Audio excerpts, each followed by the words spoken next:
मैं पयागपुर रियासत का राजकुमार ताल्लुक़ रखता हूं पयागपुर रियासत से, राजकुमार यशवेंद्र विक्रम सिंह।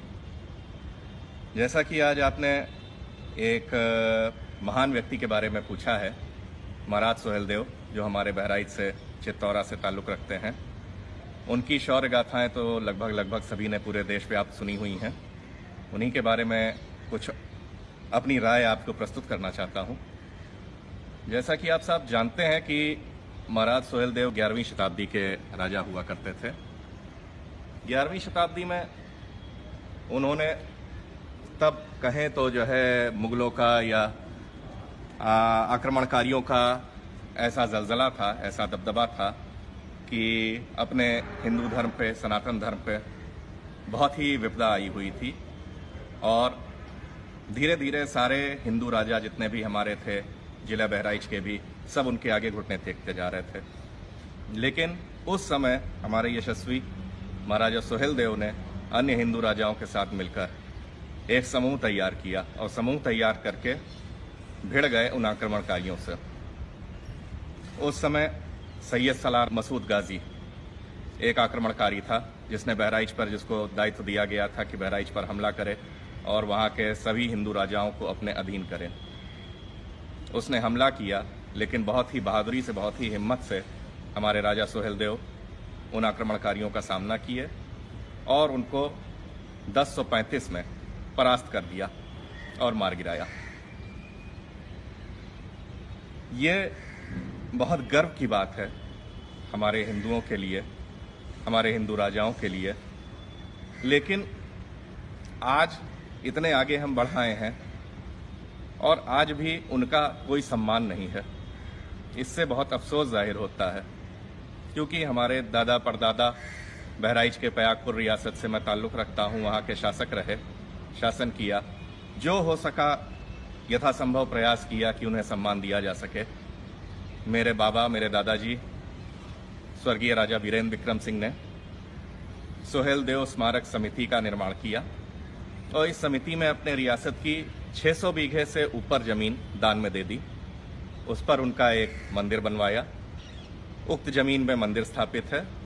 एक झील भी है, बहुत बड़ी झील है, जिसका एक ऐतिहासिक महत्व है। आज भी तमाम श्रद्धालु वहां आते हैं, स्नान करते हैं। दरगाह में तमाम मुस्लिम भी जाते हैं, तो उस मुस्लिम भाई भी दरगाह में जाने से पहले वहां स्नान करके ही जाना उचित समझते हैं, तभी मन्नत और मुरादें पूरी होती हैं। मगर अफसोस है कि आज या अभी तक किसी सरकार ने, प्रदेश या केंद्र की किसी सरकार ने उस पर ध्यान नहीं दिया जिस तरह उस पर ध्यान देना चाहिए था। जो उसका ऐतिहासिक महत्व है उसको ध्यान नहीं दिया गया, उसे विकसित नहीं किया गया, उसका विकास नहीं किया गया। तमाम जो उनकी शौर्य गाथाएं हैं वो बताने के बजाय में कहना नहीं चाहिए, मगर उनकी जात को लेके राजनीति हो रही है। कोई कह रहा है वह दलित व पासी जात के हैं, कोई कह रहा है वह भर समाज के हैं, राजभर समाज के हैं। वो जो कहना चाहिए कि हमारे एक आदर्श पुरुष थे। आदर्श पुरुष को लेके, उनके जात, उनके धर्म को लेके ना उनकी शौर्य गाथाओं का गुणगान करना चाहिए। वो हम उम्मीद करते हैं कि जो विभिन्न पार्टियां, बीएसपी, आरएसएस, वीएचपी, सभी ने उसका प्रयोग किया है अपनी वोट बैंक के लिए।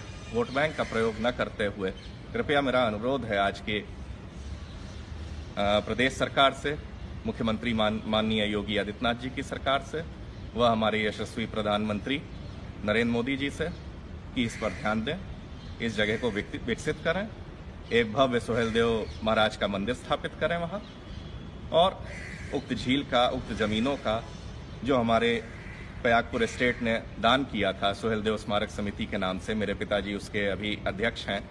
उनकी उम्र हो जाने के कारण मैं इस समय कार्यवाहक अध्यक्ष हूं।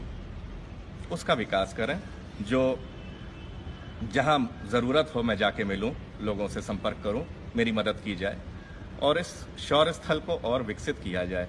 यही मेरी इस सरकार से कामना है, मेरा निवेदन है मेरे मुख्यमंत्री, मेरे प्रधानमंत्री जी से।